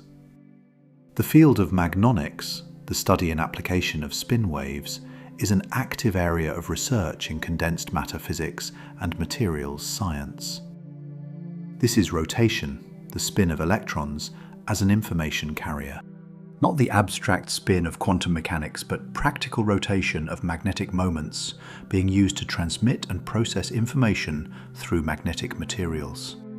Spin waves connect quantum mechanics, condensed matter physics, and the practical demands of information technology in a way that would have seemed fantastical a generation ago. Let us now talk about how the understanding of rotation at the quantum level has led to some of the most precise tests of the foundations of quantum mechanics, about entangled spin states and what they reveal about the nature of reality. Two particles can be prepared in an entangled spin state. Consider two electrons prepared so that their total spin is zero, one spin up, one spin down, but in a superposition where neither individual spin has a definite direction until measured. When you measure the spin of one of these electrons along some axis, you get a definite result, either spin up or spin down. Instantaneously, regardless of the separation between the particles, the spin of the other particle is determined in a correlated way. If you measure them both along the same axis, they always give opposite results. This correlation is not explained by any local hidden variable theory, by any theory that says the spins had definite values before measurement, but these values were unknown. This was shown by John Bell in 1964, who derived inequalities that any local hidden variable theory must satisfy. Experiments, starting with Alan Aspect's 1982 experiments and extending through increasingly rigorous tests up to the present, show that the Bell inequalities are violated. Nature is not locally deterministic. The entanglement is quantum mechanical. The correlations are real, but do not involve any signal traveling between the particles at the measurement moment. They arise from the quantum structure of the entangled state. This has been verified with spin 1/2 particles, with electron spins, with photon polarizations, which are related to photon spin, with nuclear spins in atoms. The experimental tests of Bell inequalities have become increasingly sophisticated, closing one loophole at a time, until finally loophole-free Bell tests were achieved in 2015 by several groups simultaneously. The result is unambiguous. Quantum mechanics is correct about entanglement, and local realism is false. The universe at the quantum scale is not locally deterministic. This philosophical conclusion, one of the most profound in the history of physics, was reached through experiments with quantum spin, through measurements of the rotational angular momentum of elementary particles. Rotation, at the quantum level, is the tool through which we have established the non-local character of quantum reality. Let us now talk about the most immediate and personal connection to all of this, about what it means to be a rotating object in a rotating universe, asking why everything rotates. You are sitting or standing or lying on a rotating planet. That planet orbits a rotating star. The star and everything it contains orbits the center of a rotating galaxy. The galaxy is part of a rotating cluster within a larger structure. Your body is made of atoms whose electrons have spin. Your DNA carries information encoded in a double helix, a twisted structure, a form of rotation built into the molecule of heredity. The chemical reactions in every cell of your body depend on the electronic structure of molecules, which depends on electron spin. The nervous impulses that let you read and think depend on ion channels in neurons that respond to electrochemical gradients, and the chemistry of those gradients involves atoms whose quantum spin properties determine their chemical valence. You are not merely in a rotating universe, you are constituted by rotation in the most literal possible sense. Your existence as a coherent physical and chemical entity depends on quantum spin in every molecule of your body. When you ask why everything spins, you're asking why you exist. The answer: because space is the same in all directions. Because this isotropy implies conservation of angular momentum through Noether's theorem. Because conserved angular momentum produces disks and systems when gravity acts on rotating matter. Because those systems produce stable, long-lived stars. Because stable, long-lived stars provide the energy and the heavy elements for chemistry. Because chemistry, in the right conditions, produces the specific molecular complexity that stores, replicates, and evolves information. Because that evolutionary process, over billions of years, produces beings who can ask the question. Every step in this chain runs through rotation. Every step depends on the isotropy of space. The universe rotates. We are the rotation becoming conscious of itself. That is not a metaphor. It is a description of what has actually happened over 13.8 billion years, starting from a quantum fluctuation in a rotating protogalactic cloud. We are here because the space in which we exist has no preferred direction. That is the answer to why everything spins. Let us talk about something that connects the abstract principle of rotational symmetry to one of the most concrete and surprising predictions in modern physics, about how the conservation of angular momentum constrains what particles can exist and what interactions are possible. The particles of the Standard Model, the framework that describes all known elementary particles and their interactions, are classified partly by their spin. Quarks have spin 1/2. Electrons have spin 1/2. The photon has spin 1. The W and Z bosons have spin 1. The Higgs boson has spin 0. The gluons have spin 1. These spin values are not arbitrary choices. They follow from the mathematical structure of the theories that describe these particles. And that mathematical structure is deeply connected to rotation. The theory of the electromagnetic field, quantum electrodynamics, is built on a local gauge symmetry.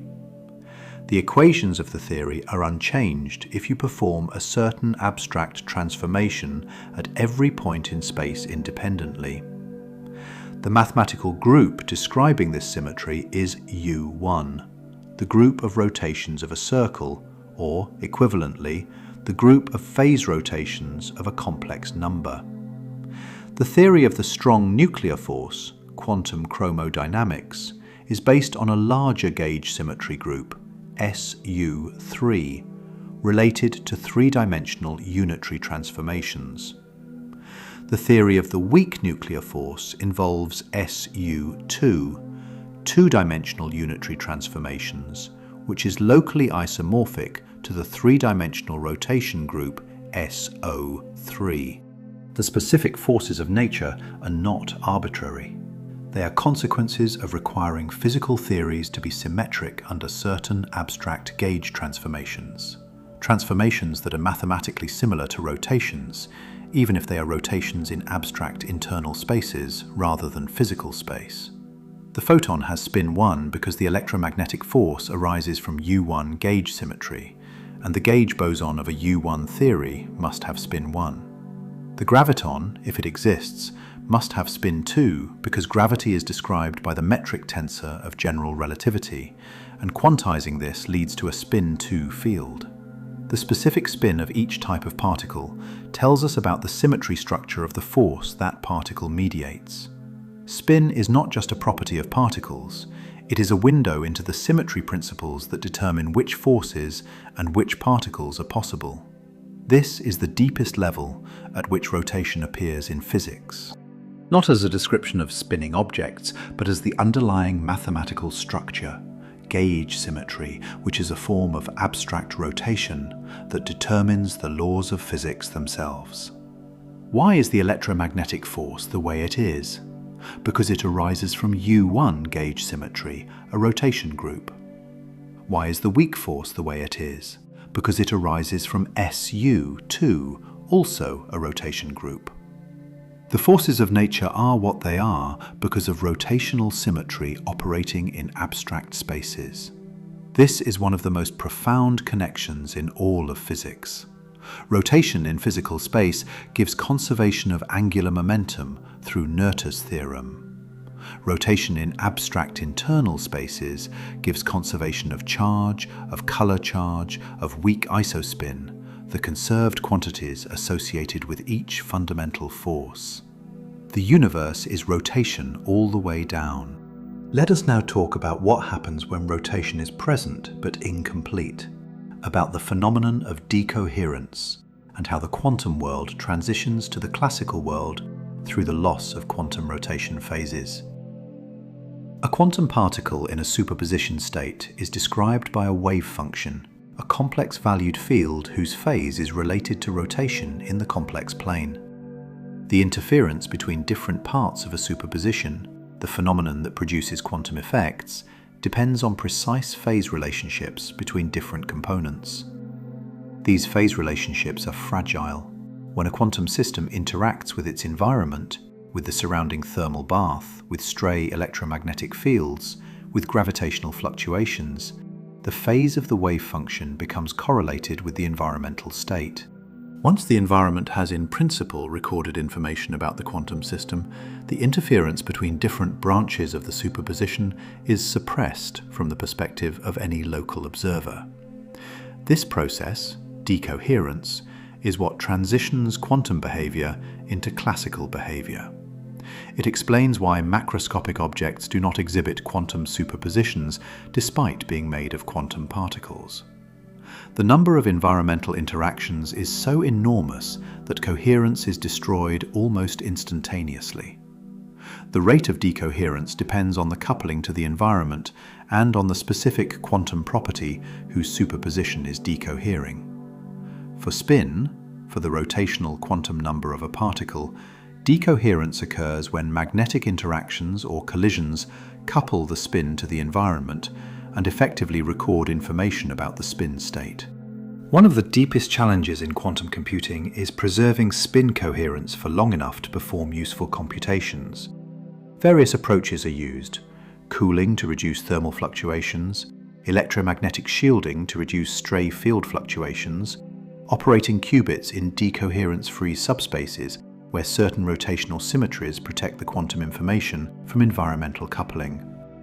The problem of quantum decoherence, why the quantum world of spinning particles gives rise to the classical world of spinning tops and rotating galaxies, is connected to measurement, information, and the nature of quantum reality in ways that are still not fully understood.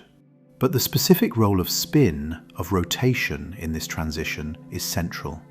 The quantum to classical boundary for many practical systems runs through the decoherence of spin states. Let us now talk about a specific application of spin that touches the lives of billions of people daily, but whose connection to fundamental physics is rarely made explicit. About the spin relaxation times that determine the quality of magnetic resonance imaging. When hydrogen nuclei, protons, in your body are placed in a strong magnetic field, their spins align with the field. A brief pulse of radio waves at the lambda frequency flips the spins into a superposition. As the spins relax back toward equilibrium, they emit radio waves that are detected. The signal strength and the image quality in MRI depend critically on two relaxation times, T1 and T2. T1 is the time for the spin magnetization to recover along the direction of the applied magnetic field. T2 is the time for the transverse components of the spin magnetization to decay due to local field inhomogeneities. T1 and T2 differ between different types of tissue because the local magnetic environment differs. Water protons in cerebrospinal fluid have different relaxation times from protons in fat, from protons in muscle, from protons in cancerous tissue. These differences are what produce the contrast in MRI images, the ability to distinguish different tissue types without ionizing radiation, without injection of contrast agents in many protocols. The relaxation times are determined by how the spin of each proton interacts with the randomly fluctuating magnetic fields from neighboring atoms. A proton spin undergoing rapid, chaotic rotation of its local environment relaxes differently from one in a more ordered, less dynamic environment. MRI diagnoses cancer, identifies strokes, evaluates joint injuries, assesses brain diseases, all by measuring subtle differences in how nuclear spins relax in different biological environments. The technology that does this is based on applying the principles of quantum spin and magnetic resonance discovered in fundamental physics research. The spin of protons, the rotational angular momentum of atomic nuclei, is the physical basis of one of the most important diagnostic tools in modern medicine. Rotation from fundamental physics to clinical practice. Let us now talk about rotation in one more context that reveals something about the deep structure of the universe, about the cosmological implications of angular momentum conservation for the earliest moments after the Big Bang. In the standard cosmological model, the lambda CDM model, the universe began in an extremely hot, dense state and has been expanding and cooling ever since. In the first fractions of a second after the Big Bang, the temperatures were so extreme that the fundamental forces of nature behaved differently from how they behave today. At temperatures above about 10 to the power of 15 Kelvin, in the first fraction of a microsecond, the strong nuclear force, the electromagnetic force, and the weak nuclear force are believed to have been unified in a single force. As the universe cooled through this temperature, the single force underwent spontaneous symmetry breaking, splitting into the three distinct forces we observe today. The Higgs mechanism, the process by which the W and Z bosons acquire mass through interaction with the Higgs field, is a form of spontaneous symmetry breaking. The SU 2 times U1 electroweak symmetry is broken to the U1 of electromagnetism. This breaking happens when the universe cools below about 10 to the power of 15 Kelvin. These symmetry-breaking transitions in the early universe have rotational symmetry implications. The symmetry that is broken is related to rotation groups. SU2 is the group of rotations in a two-dimensional complex space, locally isomorphic to the three-dimensional rotation group.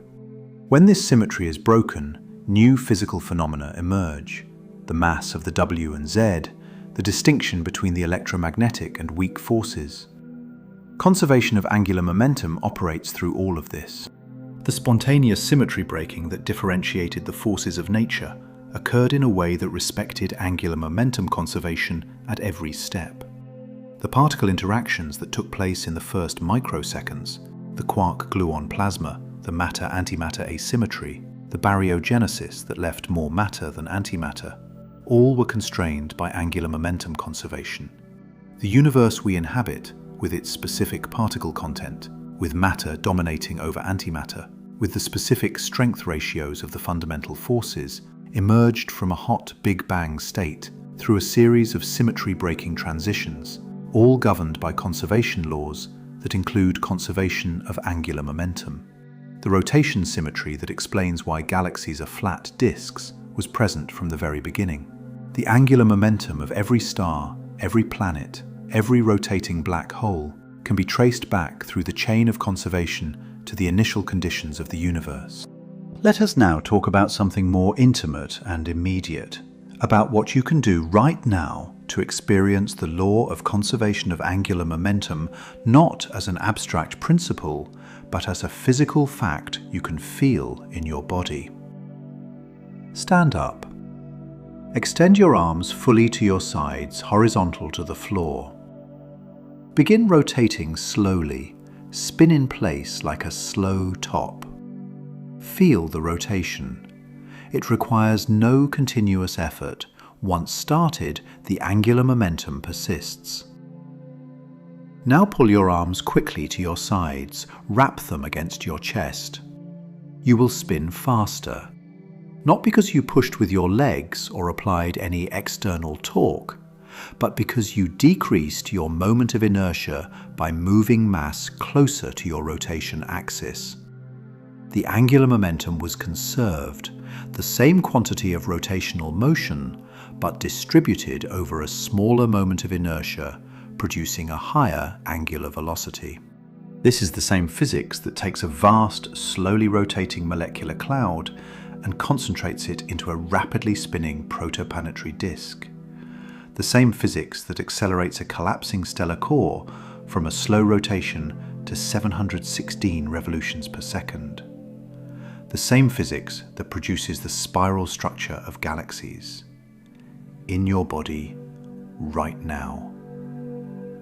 The law that created the solar system operates in your living room when you spin with your arms extended and then pull them in. This is not a metaphor. The mathematical equation describing your spin is identical in form to the equation describing the collapse of the molecular cloud that formed the Sun. The specific numbers are different: your angular velocity, your moment of inertia, your arms. But the law is the same. When you feel yourself speed up as you pull your arms in, you are feeling the same law that made the Milky Way a spiral, that made the Earth a sphere with a day and a night, that made the Moon always face Earth with one side, that made pulsars spin hundreds of times per second. Conservation of angular momentum, the universe in your body. Let us now talk about one of the most active frontiers in the study of rotation, about the mystery of fast radio bursts and what they might tell us about rotation in extreme environments.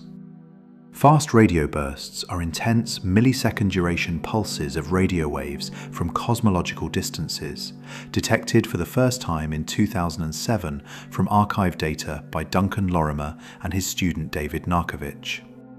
The energy released in 1 millisecond of a fast radio burst is comparable to the energy the Sun releases in days. The physical origin of fast radio bursts remained mysterious for years. Dozens of competing models were proposed: colliding neutron stars, evaporating black holes, cosmic strings, alien civilizations. The debate was difficult to resolve because fast radio bursts were hard to localize. The signal arrives from far away and lasts only milliseconds. The breakthrough came in 2020 when a fast radio burst was detected from within our own galaxy, from a known source, the magnetar SGR 1935+2154. This allowed the first unambiguous association of a fast radio burst with a specific astrophysical object. A magnetar is a type of neutron star with an extraordinarily strong magnetic field, up to 10 to the 11th power Tesla. The magnetic energy stored in such a field is enormous. When the crust of a magnetar undergoes a starquake, a sudden rearrangement, or when magnetic field lines reconnect, enormous amounts of energy are released in a fraction of a second. The neutron star, and therefore the magnetar, is a rotating object. Its rotation is directly involved in the burst mechanism. As the magnetar rotates, the magnetic field rotates with it. This rotating magnetic field is the energy source for the radio emission. The specific pattern of pulses within a burst, when multiple subpulses are detected, can carry information about the rotation rate of the magnetar and the geometry of the emission region. Magnetars also produce repeating fast radio bursts, the same source emitting multiple bursts over time. The timing of repeat bursts shows periodicity in some sources, consistent with the rotation of the magnetar modulating the burst production. One source, FRB 202011224A, has been extensively studied with the FAST telescope in China, the world's largest single-dish radio telescope, and shows complex burst morphology that encodes information about the magnetar's magnetic geometry and rotation. Fast radio bursts are an active area of research. They are detected at a rate of thousands per day across the sky, though each individual source produces detectable bursts only occasionally. As detection capabilities improve, the population of fast radio burst sources is being mapped and statistically characterized. The distribution of their energies, durations, and repetition rates is constraining theories of their production. At the center of this science is rotation. The neutron star's spin, the rotating magnetic field, the periodicity of repeating bursts, all are aspects of rotation at the most extreme physical conditions known. Let us now talk about one more connection between rotation and the broader structure of physical theory, about why the mathematics of rotation appears so deeply in quantum mechanics. The mathematical language of quantum mechanics is linear algebra, vectors in Hilbert space, operators that act on them, eigenvalues and eigenvectors. This might seem quite removed from rotation, but the specific mathematical structure of quantum mechanics is deeply connected to the theory of rotations. The operators that represent angular momentum, orbital angular momentum, and spin satisfy specific commutation relations.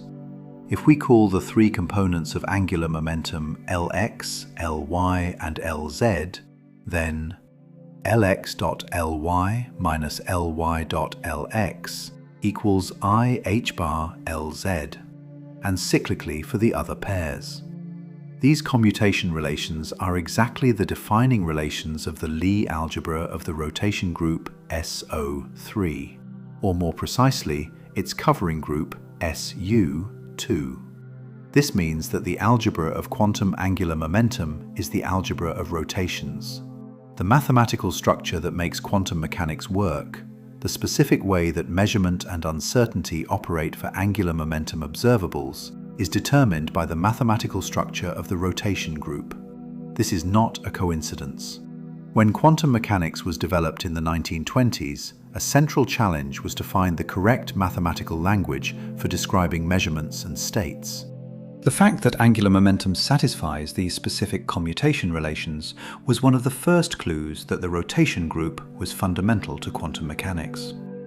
The classification of particles by spin, the fact that particles have spin 0, 1/2, 1, 3/2, 2, and no other values, follows from the representation theory of SU2. The allowed representations of SU2 are labelled by integers or half integers, 0, 1/2, 1, 3/2, 2. These correspond exactly to the possible spin values of particles. Why are there only these spin values and not others? Because the rotation group SU2 has only these representations.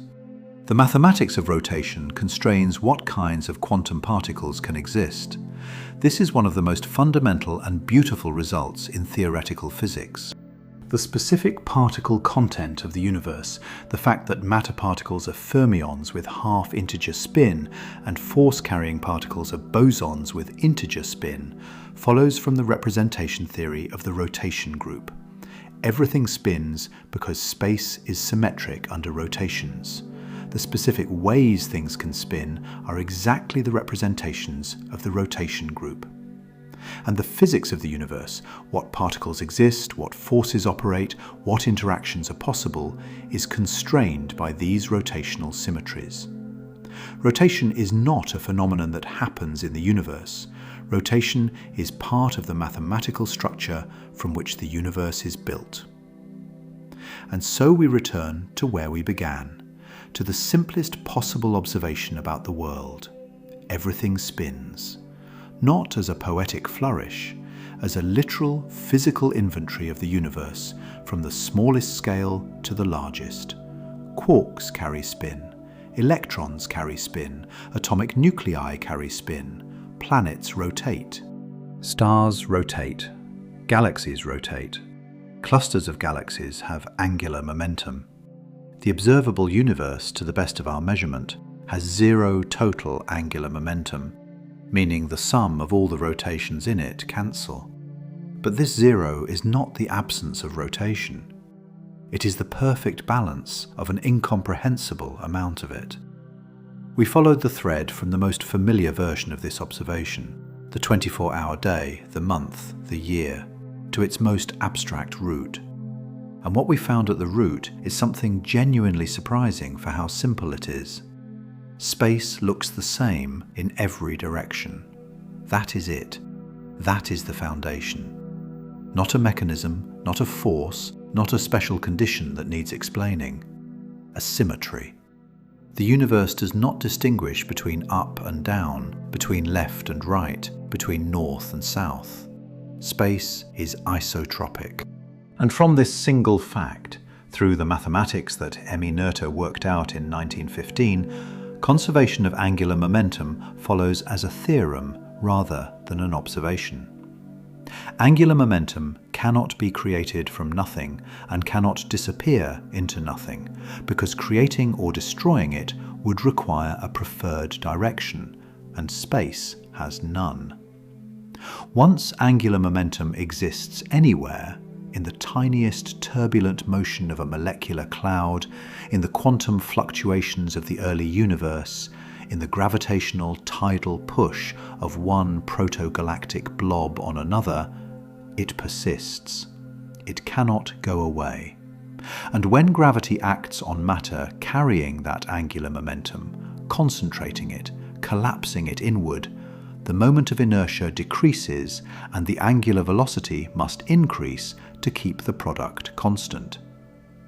A cloud that was barely rotating at all becomes a disk spinning fast enough to fling material outward into planets. A stellar core that was rotating moderately becomes a neutron star, completing hundreds of revolutions per second. The original rotation was already there. Gravity did not create it. Gravity concentrated it, revealed it, amplified it into the dramatic spinning structures we observe. This chain runs from the first instance of the universe to this moment. The quantum fluctuations that seeded the structure of the observable universe carried angular momentum in their random variations. These fluctuations grew into density perturbations. Neighboring perturbations exerted tidal torques on each other as they collapsed. The tidal torques imparted angular momentum to the collapsing structures. Protogalaxies acquired spin. They flattened into disks. Stars formed in those disks. Protoplanetary disks formed around stars. Planets accreted in those disks. Some of those planets acquired moons through collisions that redistributed angular momentum. Tidal interactions between moons and planets slowly transferred angular momentum between rotation and orbit, locking moons into synchronous rotation, gradually lengthening days, moving moons outward.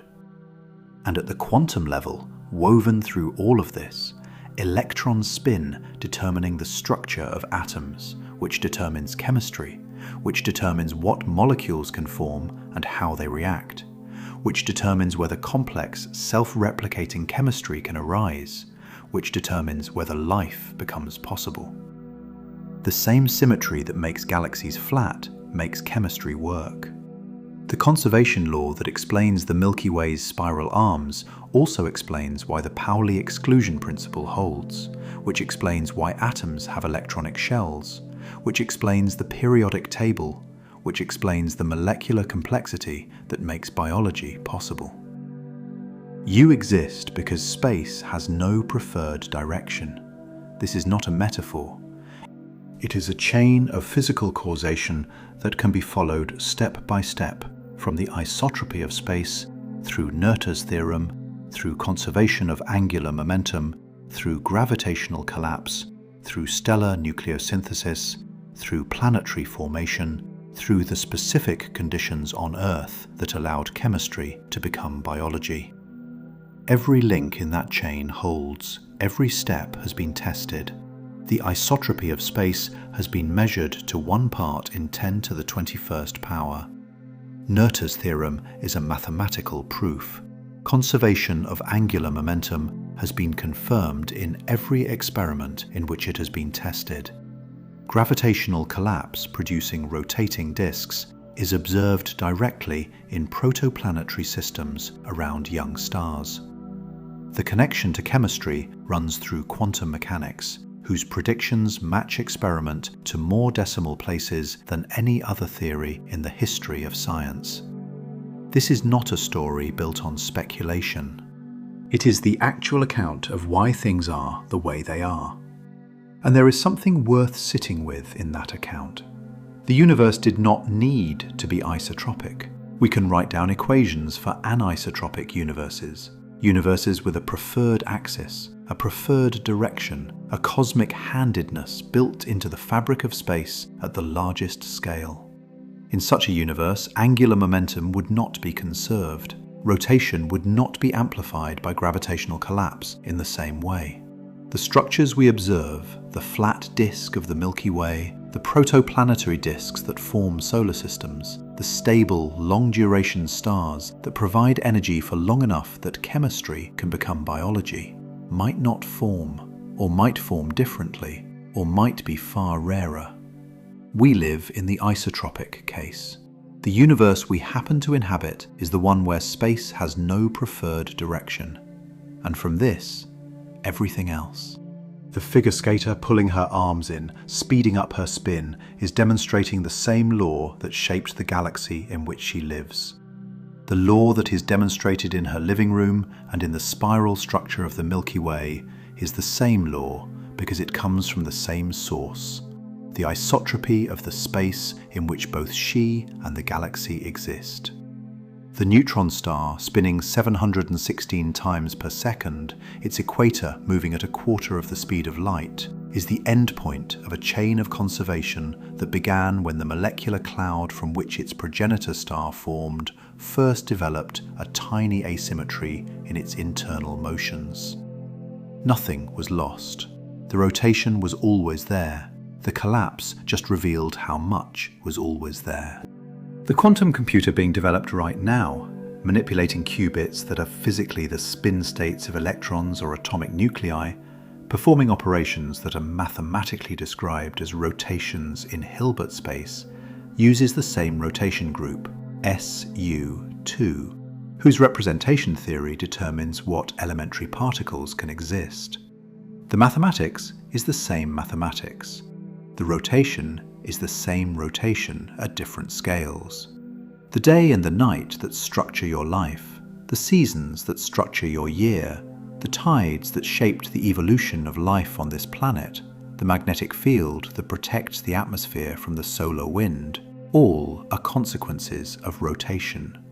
The specific rotation state of this particular planet, set by its formation history and the collision that formed the Moon, and subsequently modified by tidal interactions over billions of years. A different collision history would have produced a different rotation state. A different rotation state would have produced a different day length, a different axial tilt, different tidal interactions, a different magnetic field strength. Whether life as complex as what exists on Earth would have arisen under different rotation conditions, unknown. But the specific life that did arise on this planet with this day and these tides and this magnetic field is shaped at every level by the specific rotation state that exists. You are not just made of atoms that were forged in stars. You are made of atoms whose quantum mechanical properties, whose chemical behavior, whose ability to bond into complex molecules, whose interactions that make biology work, are determined by the spin of electrons. And the stars that forged those atoms formed in rotating disks.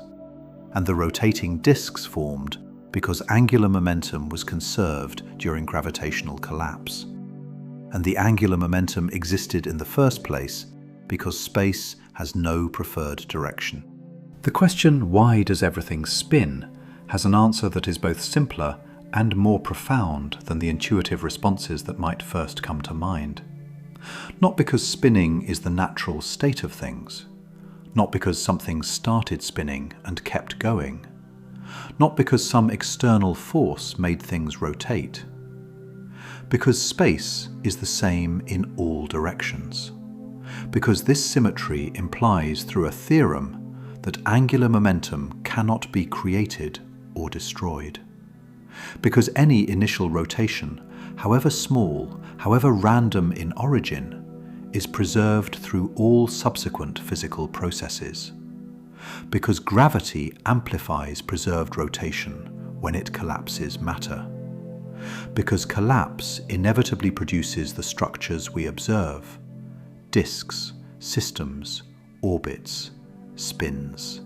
And because we exist within these structures, made of matter whose quantum mechanical behavior is governed by the same rotation symmetry that shapes galaxies, Looking outward at a spinning universe and asking why it spins, the question and the questioner are both products of the same answer.